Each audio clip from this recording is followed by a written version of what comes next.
Orang yang kusukai saat masih muda. Berapa lama kamu akan mengingatnya? Dia adalah gadis paling aneh yang pernah aku temui. Saat bertemu dengannya, dia sedang mencoba bunuh diri. Liburan musim panas tahun pertama pada tahun 2004. Aku membawa sebuah kunci Inggris. Pergi ke rumah lama. Pergi menagih tunggakan kepada ayahku. Dia menunggak beberapa bulan biaya pengasuhan. Saat itu orang tuaku sudah bercerai lama.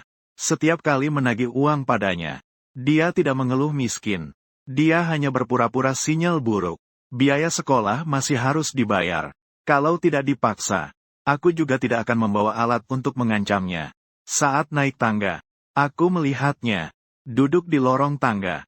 Dia adalah wanita yang menikah lagi dengan ayahku. Membawa putrinya. Adik perempuan yang tidak memiliki hubungan darah denganku. Sebuah kamar di lantai atas. Suara tertawa dan keributan orang dewasa. Ayahku dan ibunya. Kami sedang menghibur tamu di dalam. Merayakan kenaikan pangkat ayahku. Dia mengangkat kepalanya. Wajahnya pucat karena kehilangan darah. Lingkaran hitam di matanya sangat tebal. Rambut panjang terkulai lesu di bahu. Di pergelangan tangannya, sebuah luka pisau yang sangat dalam. Darah mengalir keluar dari dalamnya. Sebenarnya aku sudah dengar rumor tentang dia. Ibunya tidak baik padanya. Sejak kecil pernah memukulnya. Sampai dulu dia pernah mencoba bunuh diri di rumah. Tidak disangka akan menyaksikan sendiri. Situasi yang begitu berdarah dan kejam. Aku terkejut, baru saja ingin memanggil orang. Tapi dia menghentikanku. Berani-beraninya campur tangan. Kuberi kamu satu tikaman juga. Dengan tenaga lemah dia mengangkat pisau kecil di tangannya. Memberi peringatan padaku. Aku bodoh. Tanpa sadar mengangkat obeng. Ternyata melukai dirinya sendiri dengan itu. Jangan beritahu orang dewasa. Saat aku menunjukkan alat itu, suaranya menjadi lebih lembut. Nanti akan dipukul. Kalau sudah begini, masih takut dipukul. Aku tidak pernah bisa memahami pikiran gadis kecil. Aku berjalan kaku turun tangga. Akhirnya aku memberanikan diri. Berbalik badan dan lari kembali ke sana. Dengan nekat aku membantunya berdiri. Dia tidak menusukku. Hanya berjuang dengan lemah. Setelah itu aku tidak mengurus apapun lagi. Melepas bajuku. Orang dewasa di lantai atas masih berpesta pora. Energi tidak pernah disisihkan untuk tempat lain. Hari itu aku hampir kehilangan akal. Kenapa aku harus mengalami kejadian buruk yang melibatkan nyawa orang lain terlebih dahulu? Sialnya, taksi dan becak hari itu. Melihat kami dalam kondisi seperti ini. Tidak mau mengantar apapun juga. Kemudian aku tidak peduli lagi. Begitu melepas atasan. Membalut kasar pergelangan tangannya. Menggendongnya tanpa baju lalu berlari di jalan. Saat aku akhirnya sampai di rumah sakit sambil menggendongnya. Paru-paru rasanya seperti dikuras habis. Bernapas terasa sakit membara. Aku cukup beruntung. Datang tepat waktu. Saat merawat lukanya, dia terbangun. Aku lalu berjongkok di sampingnya. Tubuhku hampir pingsan. Berpura-pura menjadi orang baik apa sih? Dia sangat lemah. Tapi sudah lama menebak aku pergi untuk apa. Rumah itu juga milikku sebagian.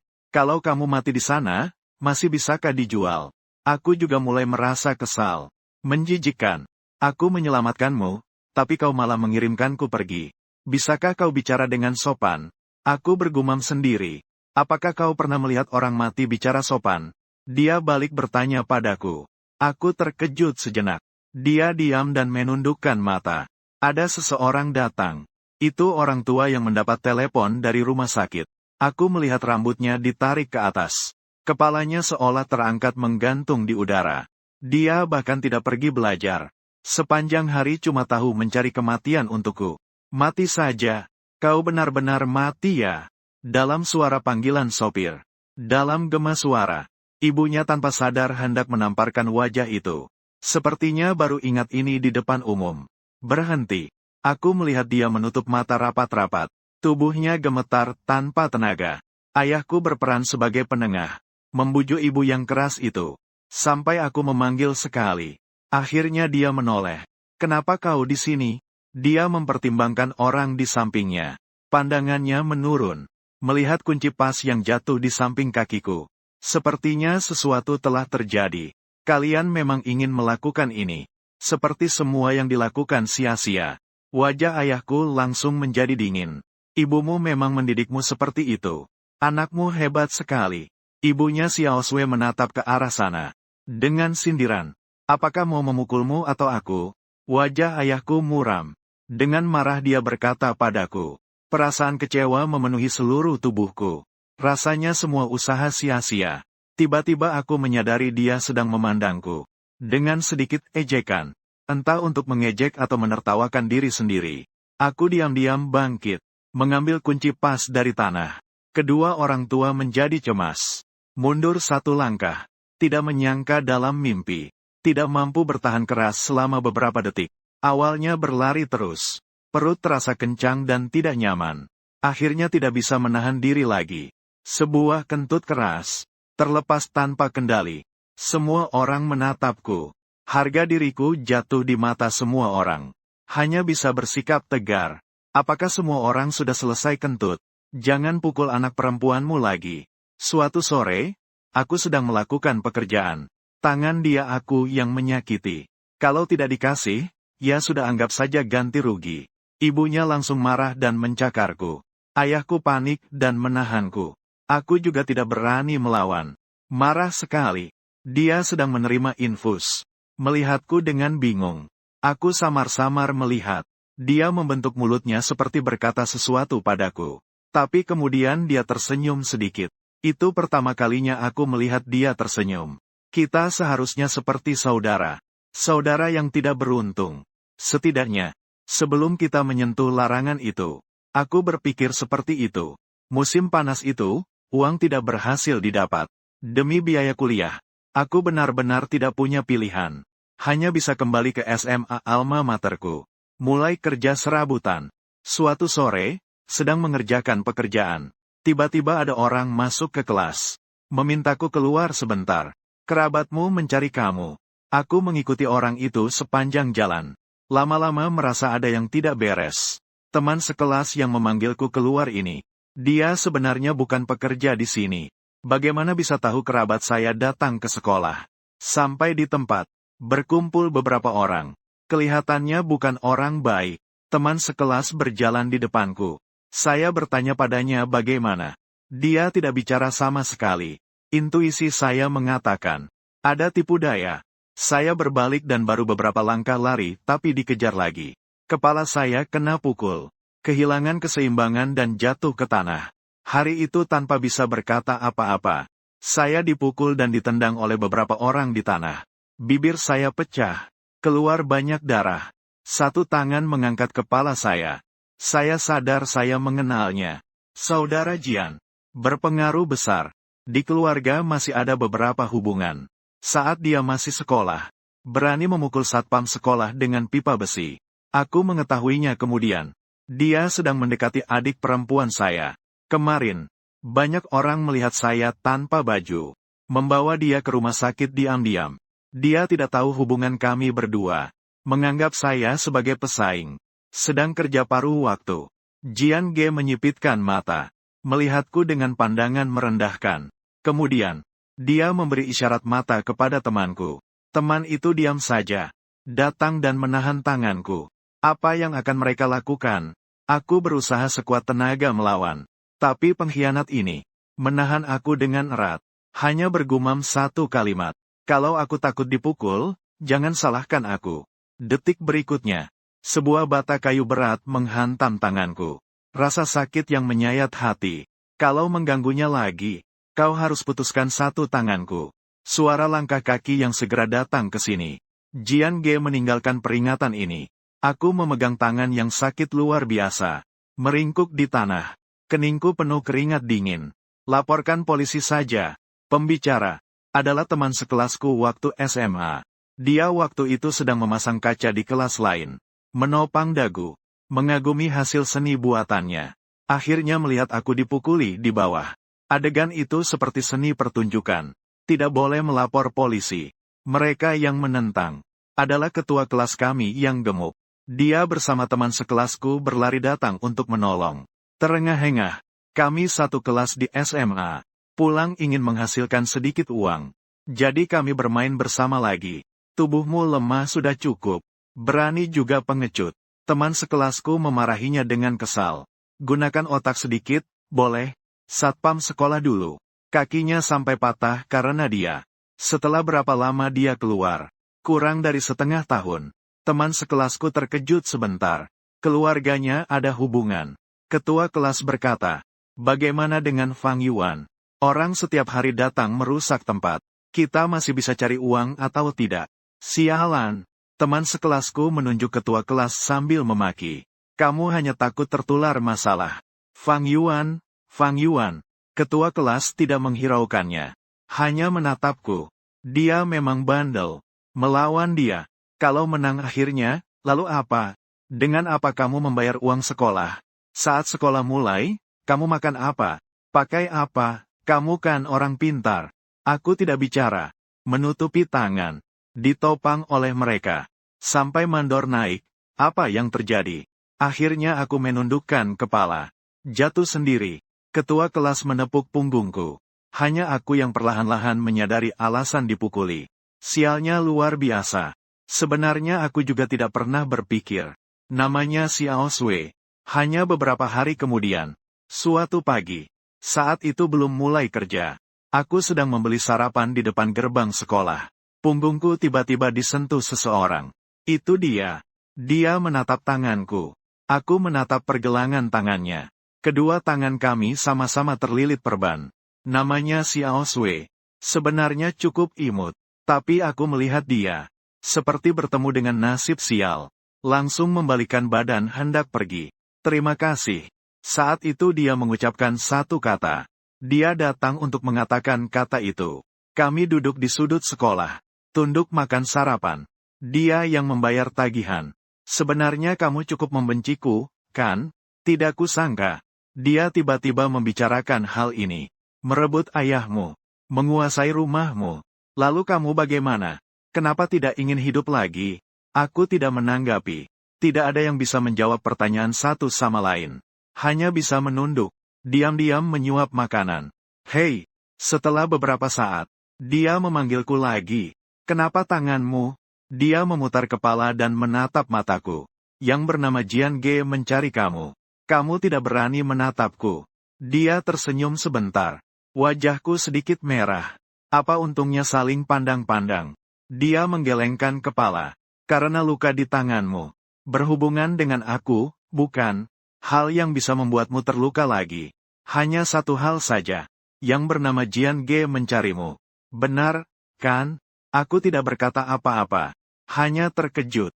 Dia terlihat kecil. Tapi kepala kecilnya sangat lincah. Matahari terbit dan suara jangkrik semakin keras. Dia dan kamu hubungan apa? Aku baru bertanya padanya setelah cukup lama menunggu. Ya, mengganggu aku, brengsek. Pada hari itu aku baru tahu. Dia pulang sekolah suatu hari. Sebuah sepeda motor berhenti mendadak di samping. Pria yang mengemudi itu sama sekali tidak dikenalnya. Tapi dia tertawa dengan gigi hitamnya yang sedang mengunyah pinang. Menanyakan kepadanya apakah mau jalan-jalan bersama. Itulah Jian Ge. Ini juga adalah seluruh proses Jian Ge jatuh cinta pada pandangan pertama. Dia sama sekali tidak mengacuhkan dia. Tidak disangka. Jian Ge tidak mau melepaskannya. Sering datang dan terus mengejar tanpa henti. Jian Ge menyatakan perasaannya kepada Xiao Sui seperti ini. Sepanjang hidupmu hanya bisa menjadi wanita saya. Kamu lari ke ujung dunia sekalipun. Kamu tetap milik saya. Jian Ge menunjukkan sikap seperti itu kepada Xiao Sui. Sama sekali tidak peduli bagaimana penolakan dari pihak lain. Suara jangkrik musim panas. Xiao Sui duduk di sampingku. Menatap ujung kakinya sendiri. Nanti tidak akan datang mencarimu lagi. Dia bilang kamu mahasiswa. Tidak mengganggumu. Sebenarnya sudah merasa kamu banyak urusan. Dia merengek sebentar. Tidak tahu kenapa. Tiba-tiba merasa sangat lemah. Seolah siapapun bisa datang dan dengan bebas mengatur kita seperti itu. Ayahku, ibunya, Jian Ge. Tapi berdasarkan apa? Aku menutup kotak makan. Menggunakan perban di tanganku. Mengelap mulutku. Mulai sekarang mari sarapan bersama setiap hari. Dia terkejut sejenak. Dia bertanya, katakan saja aku pacarmu. Setelah waktu lama, seharusnya juga tidak akan mengganggumu lagi. Mendengar itu, dia berkata dengan terkejut. Aku takut kamu tidak ingin hidup lagi. Rumah itu masih ada bagianku. Dia tersenyum lagi. Dia memukulku dengan tangan. Tangan saya terbentur dagu. Keduanya menahan sakit di tangan mereka cukup lama. Bodoh sekali. Hari itu di bawah rindangnya pohon. Kami menahan sakit di tangan. Dia memanggilku lagi. Ingin membalas mereka tidak? Dia bertanya siapa? Ibuku? Ayahmu? Jiangge? Semuanya. Aku baru saja menemukannya. Dia mendekat. Sangat dekat. Dekat sampai membuat napasku cepat. Cium aku. Matanya berkilau. Berkata padaku. Membalas dendam kepada mereka semua. Suara jangkrik yang riuh. Sinar matahari menembus dedaunan. Menyinarinya di wajahnya. Aku sekali lagi langsung bengong. Aku mundur tanpa sadar. Hampir jatuh dari kursi. Dia tertawa, menggoda kamu. Aku tetap dalam keadaan bengong. Setengah hari tidak bisa buang angin sama sekali. Tidak tahu apakah ini hanya perasaan saya saja. Dia selalu harum. Menganggapnya seperti tempat sampah. Tapi saya malu bertanya padanya. Semuanya bisa dituangkan ke tubuhnya. Kami selalu bertemu. Kadang-kadang dia menceritakan tentang kehidupannya. Memikirkan hal itu. Saat memotong pergelangan tangan. Tapi itu karena dia mengincar uang ibunya. Yang palsu tetap palsu. Dia bilang ibunya. Menganggap dia seperti tempat sampah. Sejak kecil sampai dewasa, setiap kali ada emosi. Semua bisa dilemparkan ke tubuhnya. Dia mencubitnya. Membuat tubuhnya lebam dan memar. Terpikirlah hal ini. Saat dia mengiris pergelangan tangan. Rasanya sama sekali tidak sakit. Sebaliknya, rasanya seperti sebuah pembebasan. Pada saat ini, kami duduk di samping sambil mendengarkan dan makan sarapan. Ya, masih ada pengkhianat. Dulu dia menipu saya agar pergi bertemu Jiangge. Mengkhianatiku. Masih menekan tangan saya di tanah. Maka kami menangkapnya dan membawanya kembali. Tidak bisa mengalahkan Jiangge. Masih cukup mudah mengatasi satu pengkhianat. Tapi tidak memukulnya. Hanya memaksa dia bekerja paruh waktu bersama kami. Supaya dia tidak terus-menerus melapor ke atasan. Kami makan sambil mendengarkan cerita hidup Xiao Shui. Perumpamaan tentang tempat sampah itu. Sangat puitis. Teman sekelas sama sekali tidak paham. Mengangkat sumpit sambil mengomentari. Nanti kalau aku menulis novel, pasti akan menjadikan kamu sebagai tokoh asli. Tolong gambarkan aku lebih cantik ya. Xiao Shui berkata. Xiao Shui, kamu bodoh ya. Ketua kelas buru-buru mengingatkan. Kamu harus membuat dia membayar royalti hak cipta. Berapa banyak yang sesuai ya? Kak Xiao Shui. Kalau tidak, jangan terima uang itu saja. Suruh mereka membebaskanku saja. Pengkhianat itu dengan wajah cemberut. Seragam kerja yang baru dipakai. Sama sekali tidak pas. Bekerja paruh waktu sangat memalukan. Diamlah. Kami semua langsung berteriak serentak. Pengkhianat itu pun kembali diam. Musim panas itu. Dia tidak menerima gaji. Juga ikut kami mengaplikasikan dempul dan memindahkan tangga. Kadang-kadang masih pergi ke lapangan. Membawa kembali pengkhianat yang ingin kabur. Kami sering menceritakan lelucon kepadanya. Membuatnya tertawa terbahak-bahak. Setelah waktu berlalu, dia seolah menjadi nyonya besar bagi kami semua. Ketua kelas menjadi penasihat setianya. Mengajarinya cara mengulur-ulur waktu kerja. Teman sekelasnya adalah penggemar nomor satunya. Sepanjang hari ingin menjadikannya bahan cerita. Pengkhianat menjadi pelayannya. Menghidangkan teh dan air sambil menangis terseduh-seduh. Tapi selalu ada duri yang menusuk. Terhantui di dalam hatiku. Dia adalah anak dari wanita yang jahat itu. Musim banjir saat itu hampir tiba. Hujan turun. Suatu pagi yang cerah. Aku berjalan ke sekolah menembus hujan. Di jalan yang harus dilalui menuju sekolah. Aku melihat Xiao Shui. Dia mengenakan seragam kerja. Dikelilingi orang-orang Jiangge. Jiangge terus mendekatkan wajahnya ke wajahnya. Tatapannya kosong tanpa semangat. Dia melihatku. Menggelengkan kepala padaku. Aku tahu. Dia sedang memberi isyarat kepadaku. Jangan mencari masalah untuk dirimu sendiri. Iya. Pada awalnya aku menundukkan kepala. Akhirnya aku hanya berjalan pergi begitu saja. Xiao Shui menutup matanya. Tapi saat itu, dia justru mendengar teriakan keras. Liu Jian. Aku berdiri tidak jauh dari situ. Menghela napas dalam-dalam. Apa yang baik untuk dikatakan saat seperti ini ya? Dia tidak mau pergi sekolah. Sepanjang hari hanya tahu cari masalah dengan aku.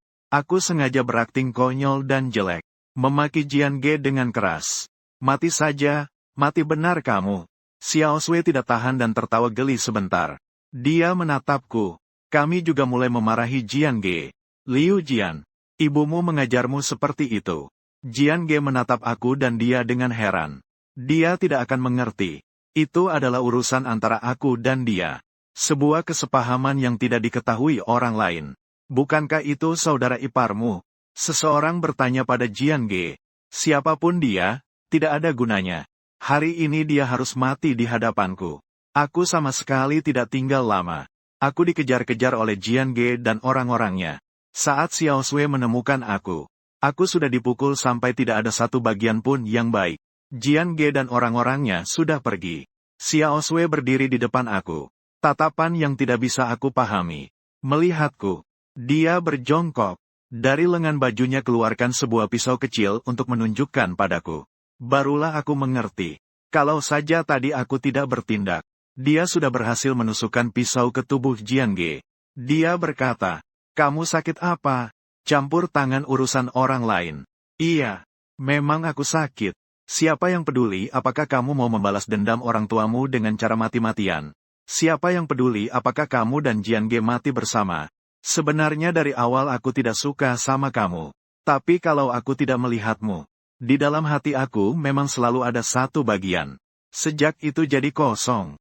Dia menatap rendah aku. Rambut yang basah karena dipukul. Menjuntai turun. Aku melihatnya dan mengulurkan tangan untuk menyentuhnya. Tapi akhirnya aku melepaskan tangan itu. Aku ini kakakmu, kan? Aku kaku berbalik dan berkata. Dia juga bangkit dari pingsannya yang singkat. Kamu adalah kakak saya. Kami semua diam. Tiba-tiba dia menunduk. Saya terkejut sejenak. Akhirnya saya mencium dia. Baru sadar. Bibirnya sangat dingin. Di atas tanah yang berantakan itu. Kami berciuman tanpa kata-kata cukup lama. Hari itu hujan turun. Aku dan Xiao Sui berjalan di jalan pulang ke sekolah. Berjalan sangat perlahan. Kota kecil mengelilingi sungai saat hari hujan. Selalu terdengar suara kodok. Wajahku sangat merah. Tidak bisa bilang karena saya dipukul. Masih karena alasan lain. Dia berjalan di depan saya. Tiba-tiba dia berbalik. Dia bersandar dengan tangan di belakang. Dengan senyum lebar dia menatapku. Aku akan memberitahumu sebuah rahasia. Saya membeli celengan. Celengan babi kecil. Aku memuji uang. Untuk biaya kuliah saya. Maksud dia adalah, mulai sekarang aku yang bayar sarapan. Kalau tidak begitu, ibu saya sangat ketat mengatur. Tidak pernah memberiku uang. Dia mengalihkan pandangan. Biaya sekolahmu. Cukup untuk aku puji lama sekali. Aku tanpa sadar. Melihat sekilas pergelangan tangannya. Saat itu turun gerimis. Tidak ada pejalan kaki di jalan. Aku melihat dia melemparkan pisau kecil ke sungai. Pisau yang berkali-kali melukai pergelangan tangannya itu. Ditelan arus air. Tidak akan terjadi lagi. Dia menggenggam pergelangan tangannya sendiri. Aku ingin terus hidup. Dia tersenyum. Kepadaku berkata, nanti di pergelangan tangannya. Tidak akan ada luka pisau lagi. Sungguh sulit dipercaya. Musim panas itu. Di kelompok pengawal Xiao Sui. Bertambah satu orang. Saudara Jian. Dia dengar aku dan Xiao Sui akhir-akhir ini selalu bergandengan tangan pergi ke sekolah.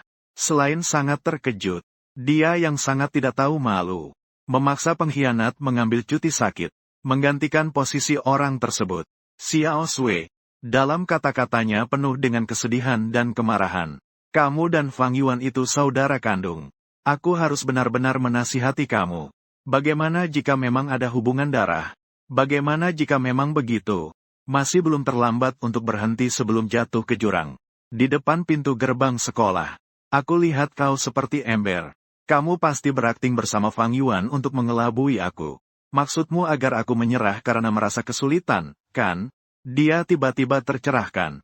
Kenapa kamu belum pergi juga? Baiklah. Kamu anggap aku tidak ada, ya? Dia merendahkan diri. Lihat ember plester ini. Sama seperti kamu yang egois. Aku lihat kamu seperti ember. Yang baru, pergi angkat tangga.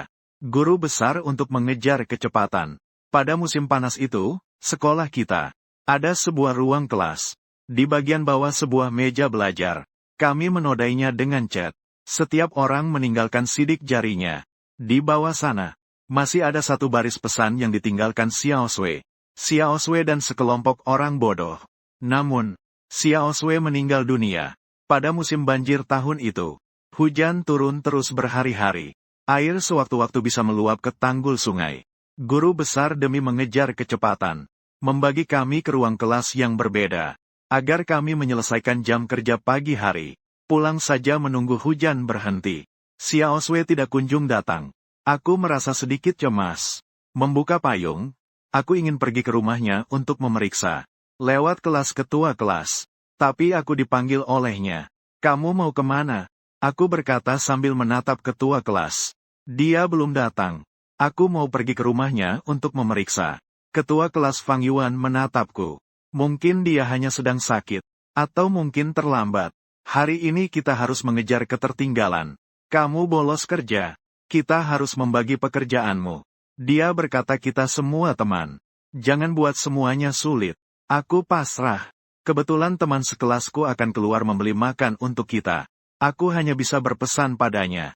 Untuk memperhatikan apakah melihat Xiao Sui. Apakah dia sudah sampai di warung sarapan. Aku kembali dan melanjutkan bekerja. Tapi, Xiao Sui tetap tidak muncul. Semua lapar. Teman sekelasku juga tak kunjung terlihat. Sang guru mengumpat anak-anak muda. Tidak ada sedikit pun aturan. Dari tempat yang sangat jauh, terdengar suara sirene polisi. Hatiku sangat gelisah. Hari itu ada seseorang di luar sebuah gedung apartemen. Menemukan sebuah payung yang rusak. Kemudian seseorang melihat di gang kecil dekat situ. Melihat dia, pakaiannya tidak rapi. Luka pukulan di kepala. Itu penyebab kematiannya. Polisi di tempat kecil biasanya terbatas. Untuk pertama kalinya semua dikerahkan. Seorang remaja laki-laki dibawa polisi dari rumah.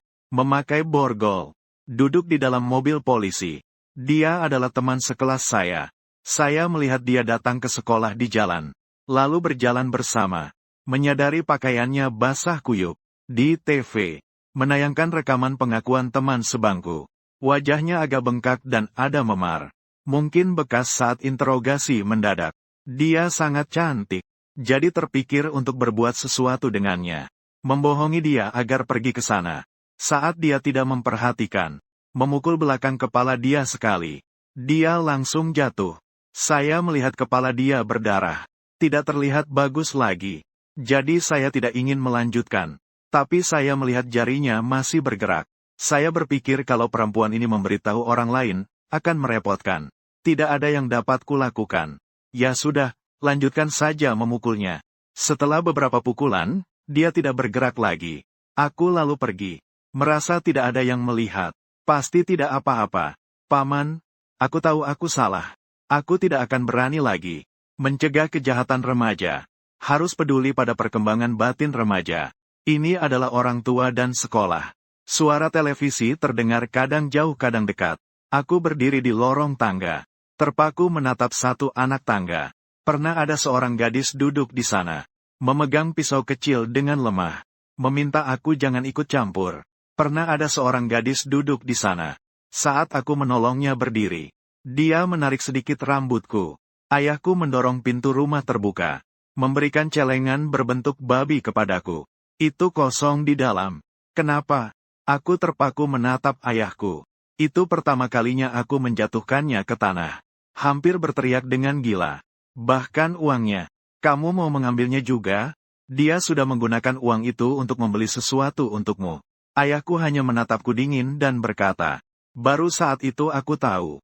Itu adalah alasan dia terlambat. Pada pagi yang hujan itu. Dia menggunakan semua uang yang dia tabung. Untuk membelikanku sebuah ponsel kecil. Setelah liburan musim panas berakhir, dia bisa meneleponku, mendengar suaraku. Tahun 2004, banjir melampaui batas. Berjalan menerobos air di jalanan. Minum sambil berjalan-jalan. Memegang sebuah kunci pas dingin di dalam pelukan. tapi tidak tahu harus memukul siapa. Saat musim banjir itu akhirnya surut. Ketika datang berikutnya, sudah 12 tahun kemudian, tahun 2016, pria bernama Fang Yuan, berjalan di jalan sambil minum, diam tanpa berkata-kata, pergi menghadiri reuni sekolah lama. Hari itu adalah hari teman sebangkunya keluar dari penjara. Dia berniat membunuh teman sebangkunya.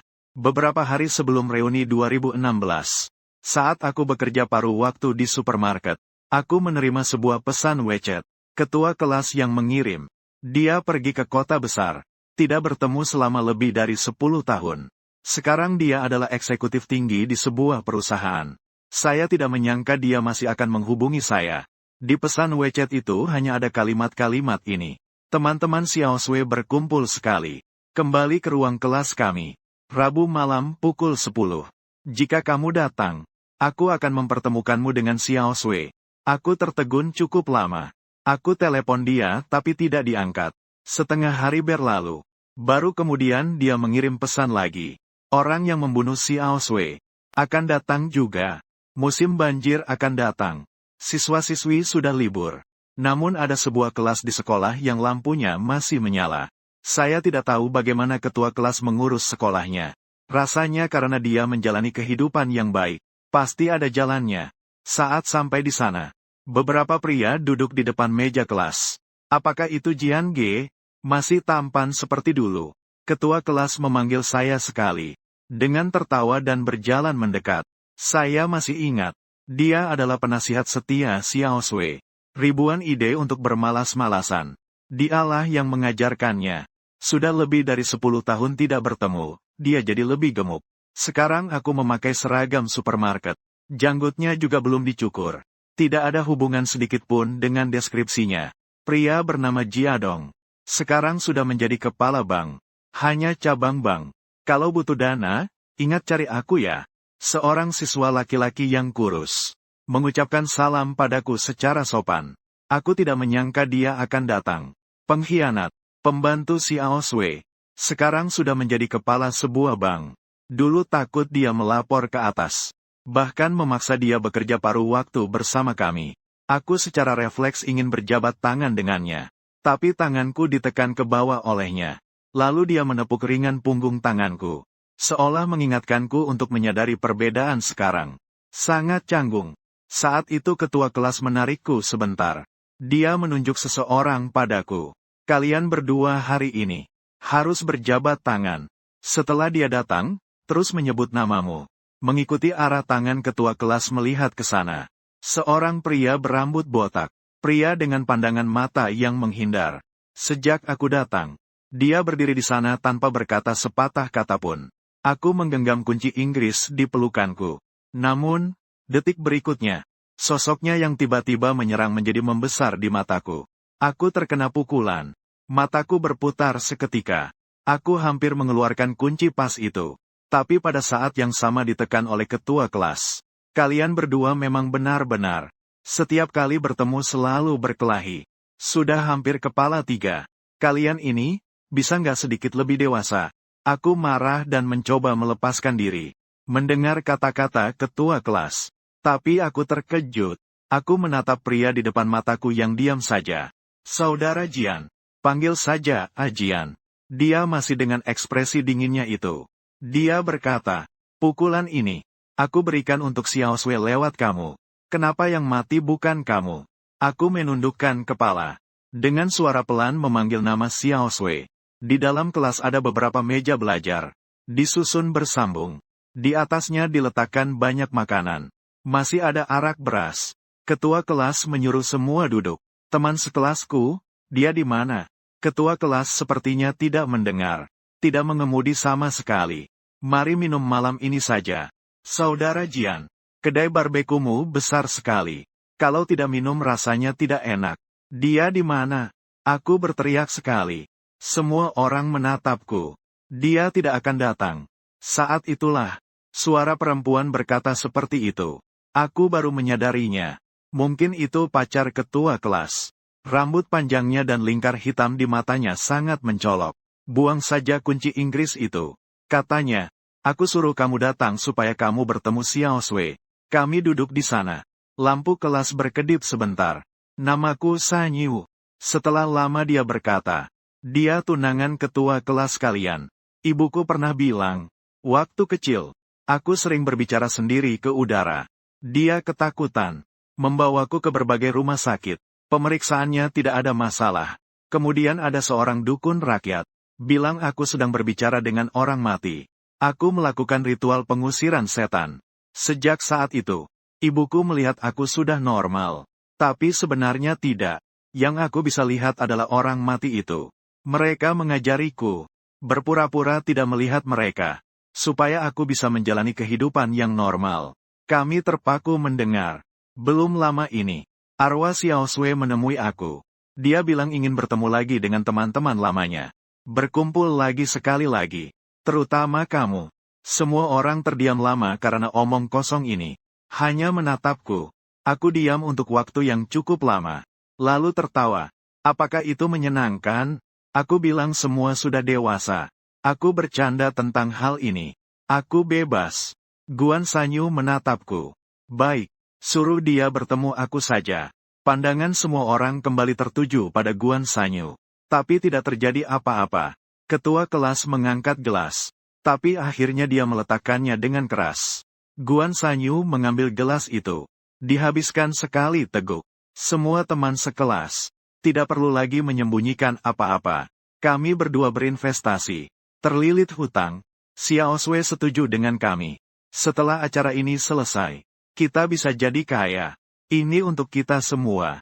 Dia berapa umur waktu dibunuh? Dia mengerti tentang kekayaan.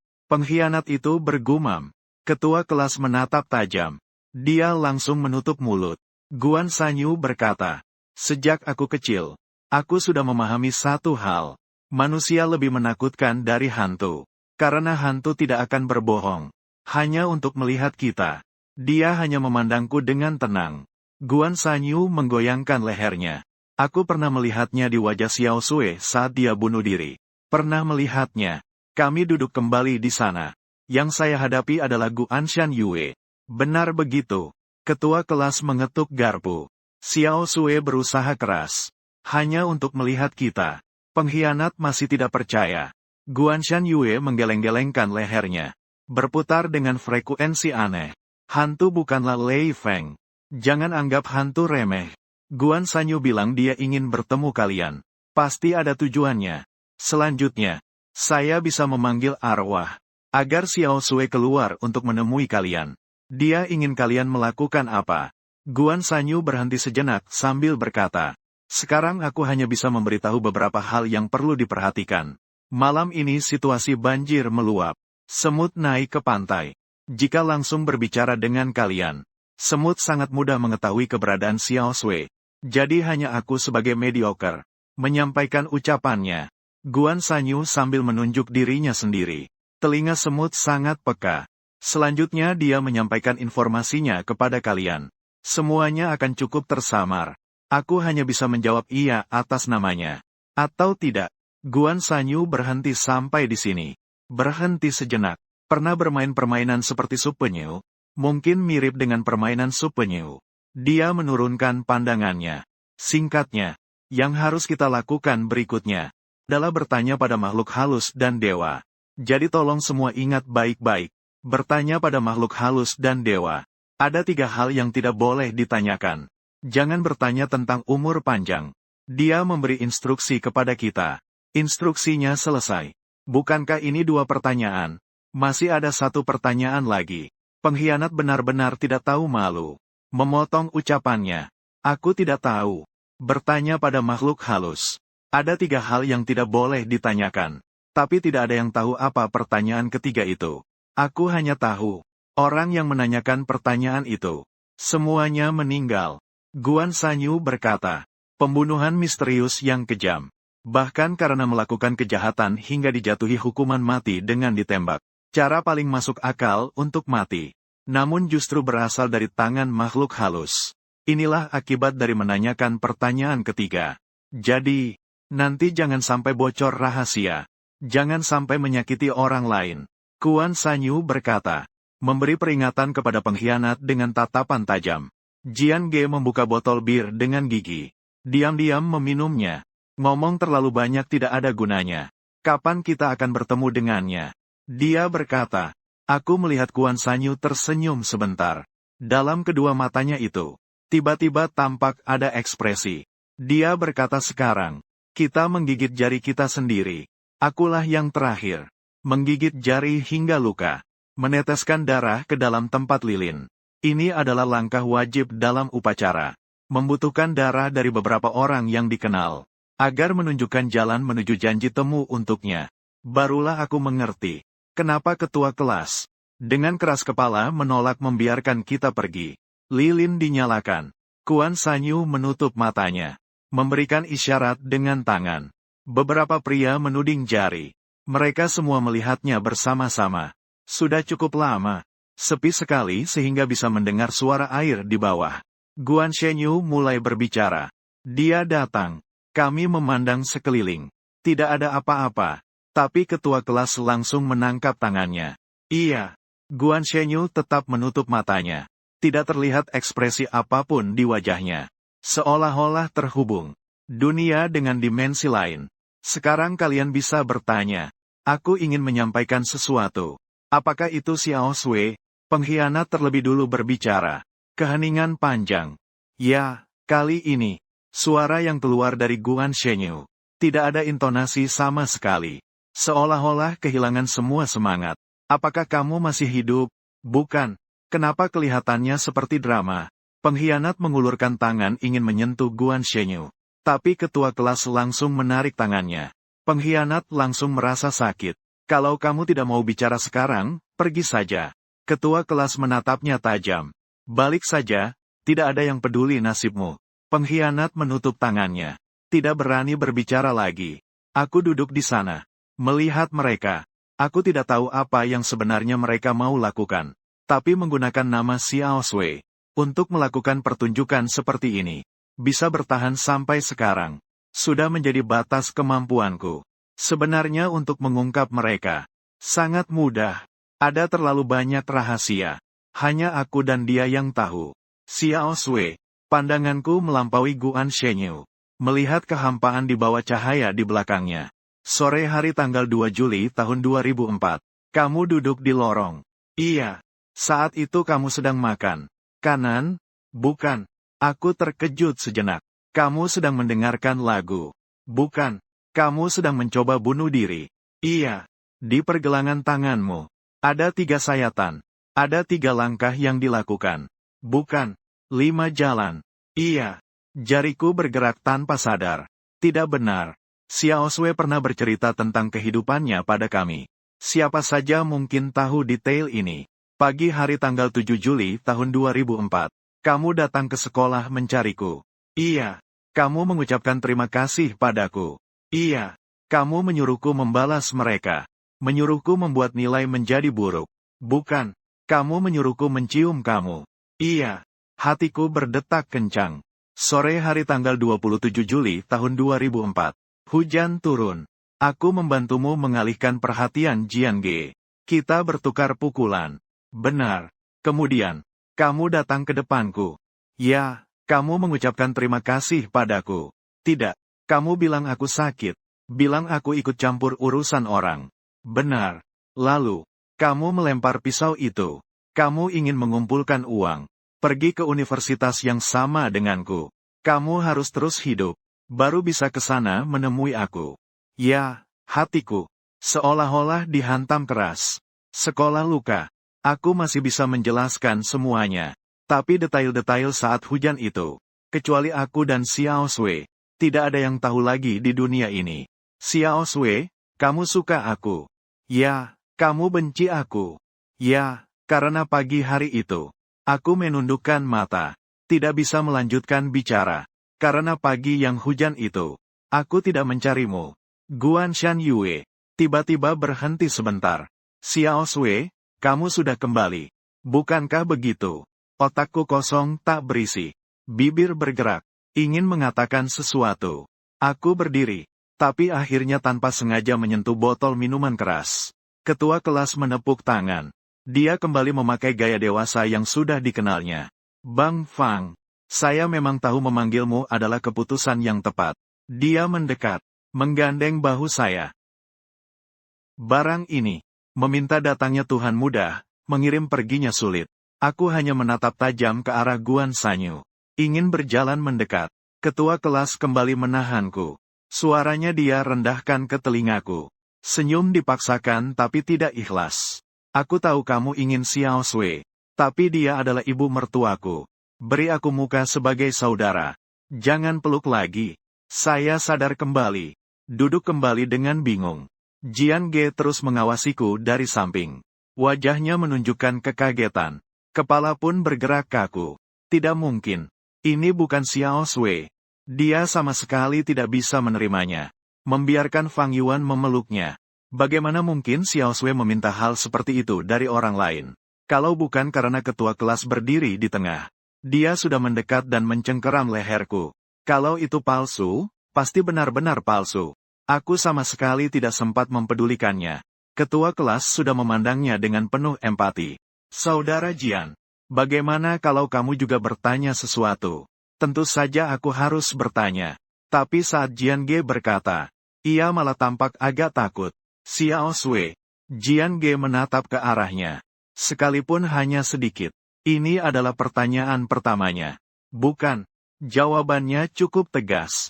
Tampaknya Jian Ge juga terkejut langsung. Apakah benar? Karena aku dulu tidak sekolah. Jika dulu aku seorang mahasiswa.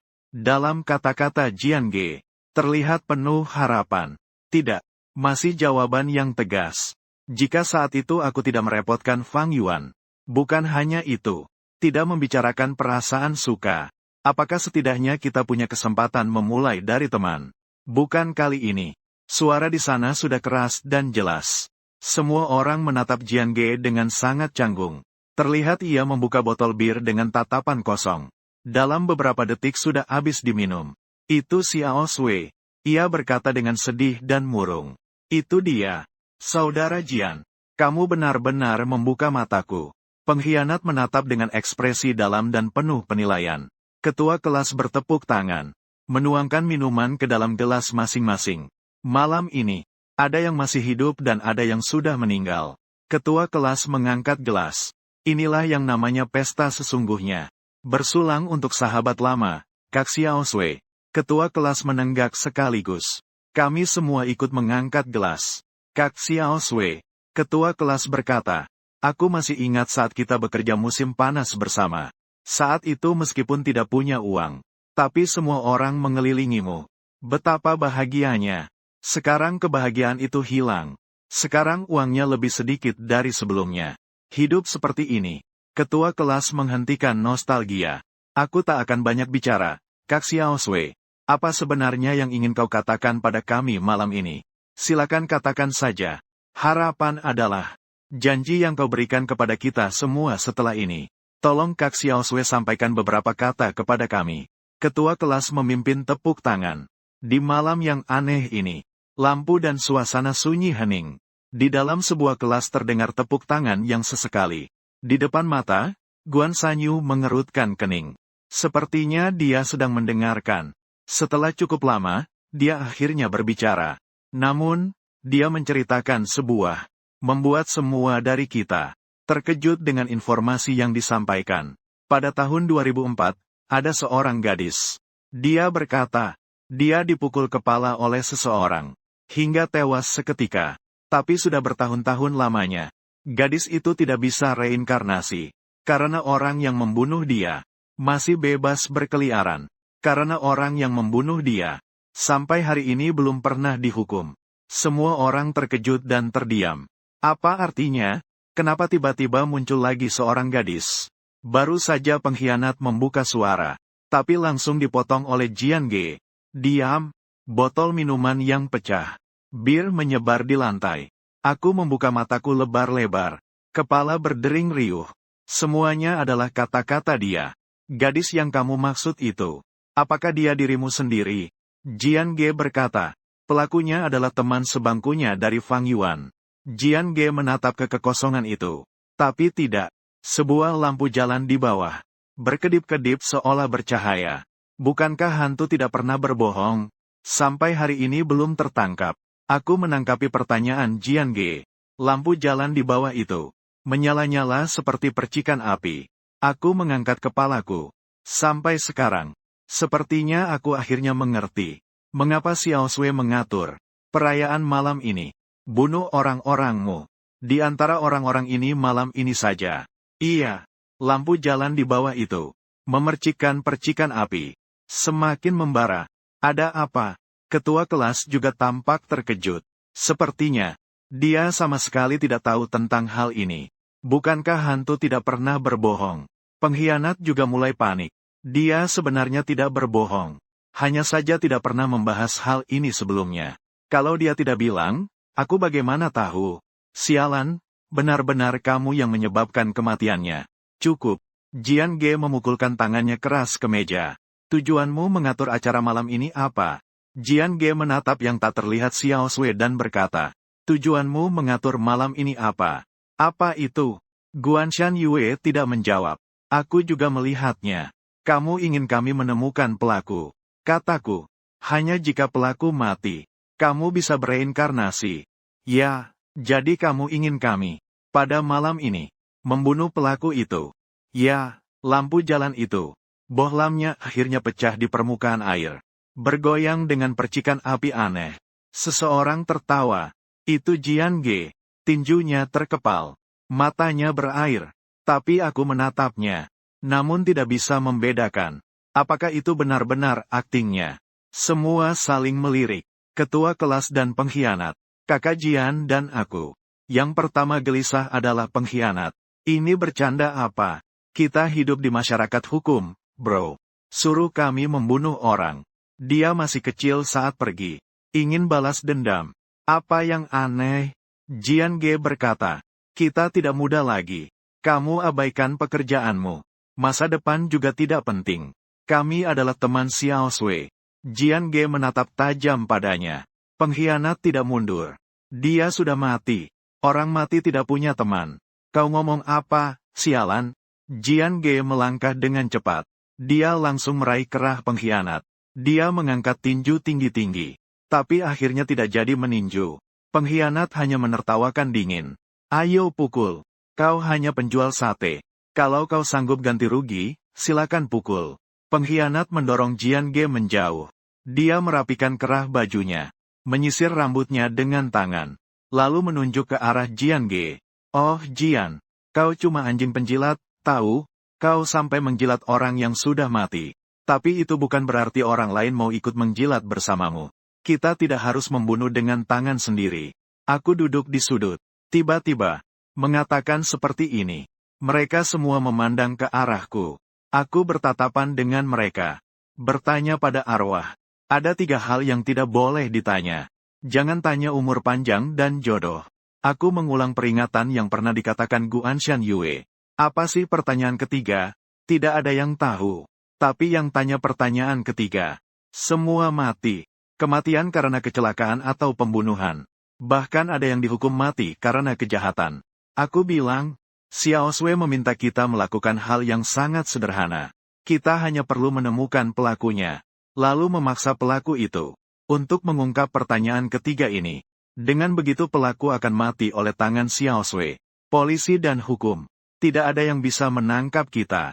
Guan Shenyu masih menutup matanya. Terhubung dengan dunia itu. Dalam keheningan, dia berkata tidak ada yang tahu apa pertanyaan ketiga itu. Bagaimana kita bisa memaksa? Jian Ge bertanya-tanya. Hantu tidak akan berbohong. Ketua kelas duduk di kursi. Terlihat agak lemas. Dia berani mengatakan hal ini.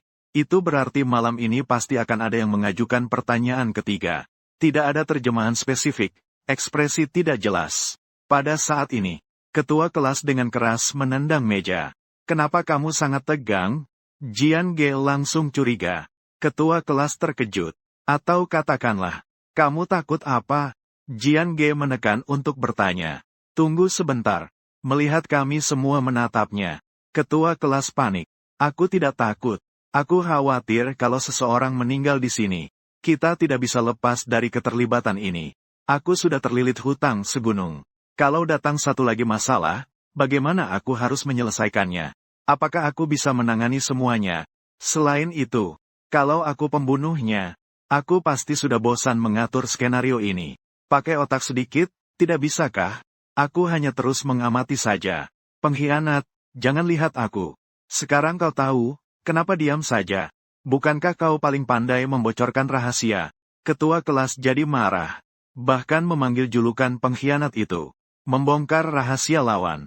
Sepertinya itu membangkitkan kenangan pengkhianat itu. Dia menahan marah dan tersenyum sedikit. Aku tidak punya apa-apa untuk dikatakan. Mengurus kematian juga butuh uang. Siapa yang membutuhkan? Sementara masih hidup, cari aku. Tapi dia, ketua kelas. Kamu tidak lolos pemeriksaan latar belakang. Jika memang ada kematian, kau harus mengumpulkan uang sendiri. Pengkhianat memandangnya dengan jijik. Ketua kelas sangat marah dan melempar botol minuman. Aku harus pergi dan memukulnya. Tapi melihat aku dan Jian Ge tidak berniat menghentikannya. Terhenti dengan canggung di sana. Akhirnya hanya menunjuk ke pengkhianat dengan jari. Duduk kembali. Jariku mengetuk meja dengan lembut. Xiao Sui, tidak pernah suka menyusahkan orang lain. Aku bilang, mereka menatap ke arahku. Hal yang dia minta kita lakukan. Pasti sederhana. Aku mengangkat kepala. Melihat mata mereka satu persatu. Mengamati mereka. Kami pergi ke satu ruangan satu persatu. Bertanya pada diri sendiri apakah menjadi pembunuh. Jika pembunuh, dia akan menjawab iya. Kalau bukan pembunuh, dia akan menyangkal. Setelah satu putaran kita akan tahu. Siapa yang harus dibunuh. Ya, sudah bertahun-tahun. Aku belum pernah sebegitu bersemangat. Aku akhirnya bisa sendiri mengakhiri pembunuh itu. Dalam setiap tatapan mereka, ada menghindar, ada curiga, juga ada keyakinan. Namun saat itu juga, maaf, suara Guan Shenyu keluar. Aku terpaku lalu menoleh. Polisi sudah tiba di darat. Arwah harus menghindar. Dia menggelengkan kepala. Suara sepenuhnya kembali seperti semula. Seolah-olah sudah terputus hubungan. Polisi sudah sangat dekat dengan sekolah. Dia harus bersembunyi. Mulai sekarang, kalian tidak boleh menyebut namanya. Dia juga tidak bisa menjawab pertanyaan kalian. Aku terpana menatapnya. Terpincang-pincang bersandar pada sandaran kursi. Jelas-jelas hanya sedikit lagi.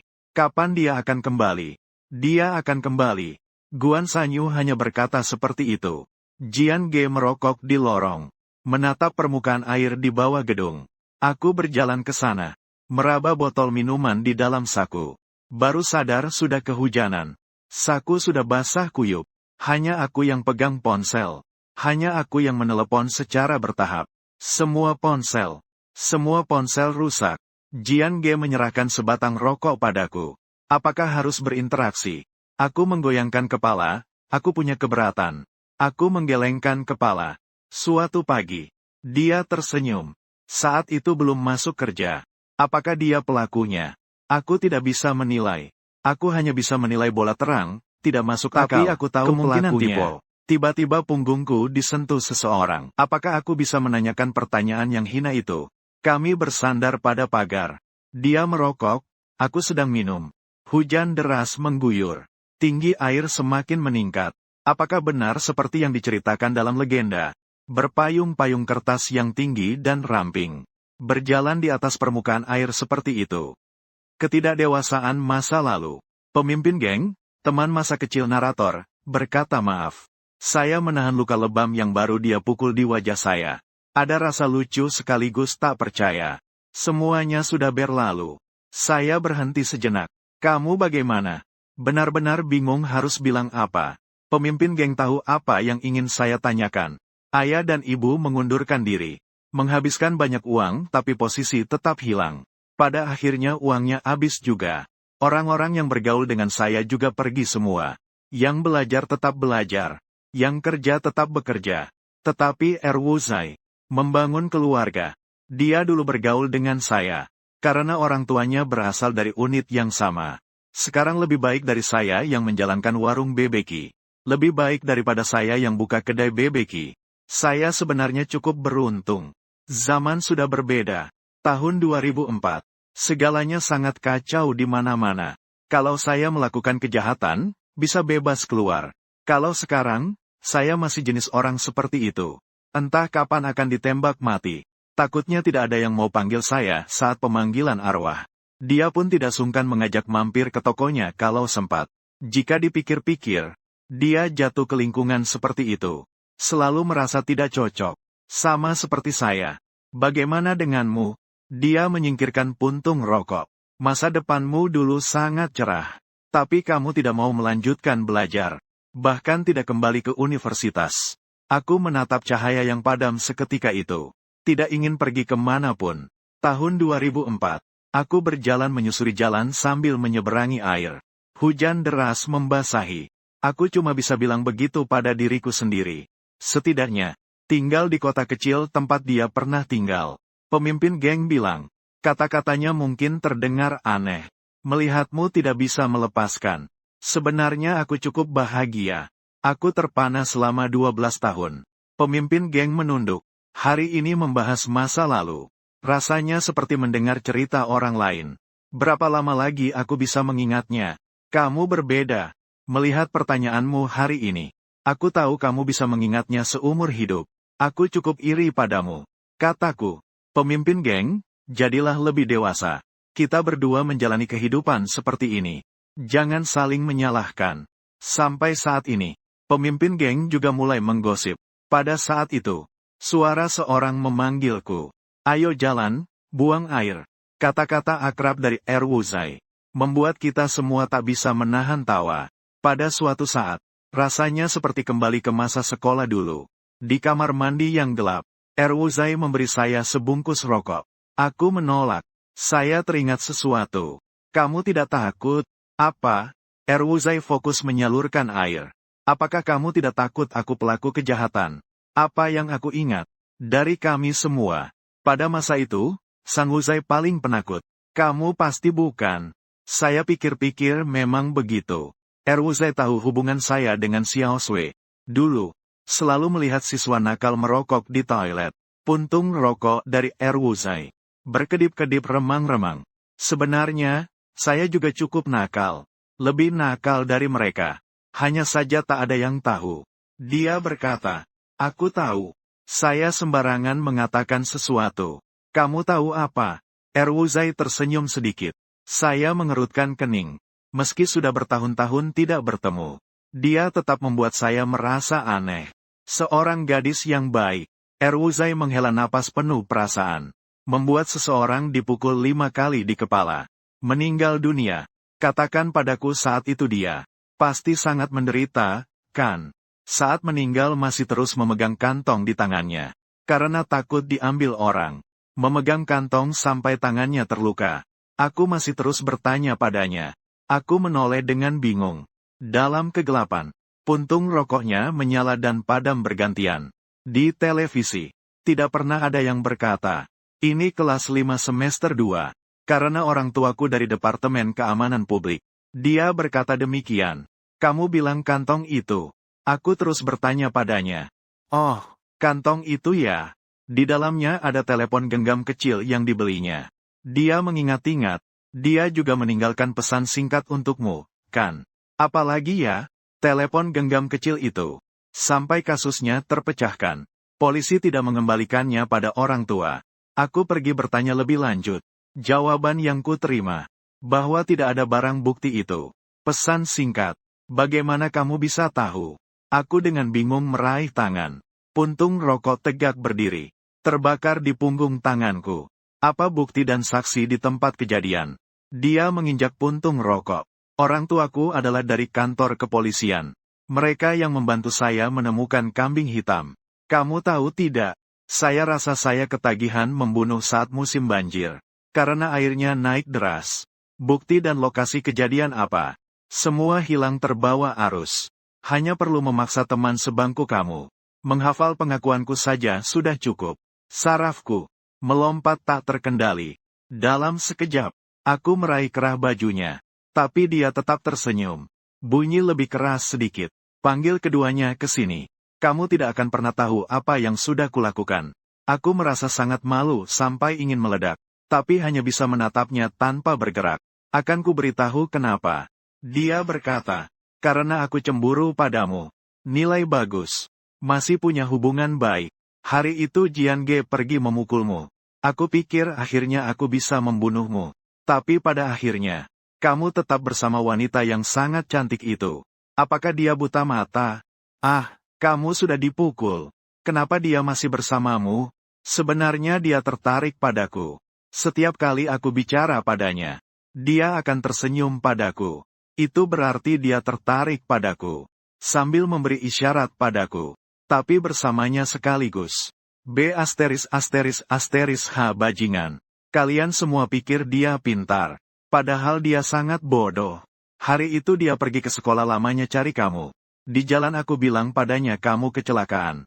Aku bilang kamu dibawa pergi oleh pemimpin geng. Kamu akan dipukul mati oleh pemimpin geng. Setelah dia mendengar, langsung ikut lari bersamaku. Kau bilang dia tidak bersungguh-sungguh. Membuatku tertawa sampai mati. Sampai di sana, belakang kepalanya aku hantam. Seret ke gang kecil. Hampir mati.